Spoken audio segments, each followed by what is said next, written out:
Foundation बॅचमध्ये मुलांना IITच्या लेवलचे किंवा मेडिकलच्या एम्सच्या लेवलचे कुठले क्वेश्चन डिरेक्टली शिकवायची आवश्यकता नाही आहे. त्या मुलांसाठी खरं आम्ही काय देतो तर या परीक्षांना क्वालिफाय करण्यासाठी लागणारा जो मूलभूत पाया आहे, निर्णय घेण्याची क्षमता, डिसिजन मेकिंग त्याची डेव्हलप करणं, त्याची बैठक बॉडी क्लॉक सेट करणं, ही खरं तर 2 महत्त्वाचे उद्देश आहेत फाउंडेशनचे.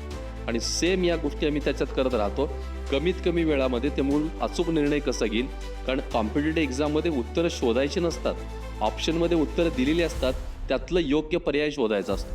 मग तो निर्णय घेण्यासाठी मिनिमम वेळात ते मूल कसं कॅल्क्युलेट करेल याचे टेक्निक शिकवणं आणि याचबरोबर त्या मुलाचा 3-3 तास 2-2 तास एक्झामच्या दृष्टीनं त्याचा बॉडी क्लॉक तयार करणं, हे खरं फाउंडेशनचं प्रायमरी बेस आहे किंवा उद्देश आहे.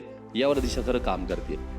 मूलभूत गोष्टी परीक्षेच्या दृष्टीनं आपण समजून घेतल्या आणि अशा बाबींवर जर आपण काम केलं तर उद्याच्या 12वीच्या हे असणाऱ्या सगळ्या एंट्रन्स एक्झाम मुलं क्रॅक करतील.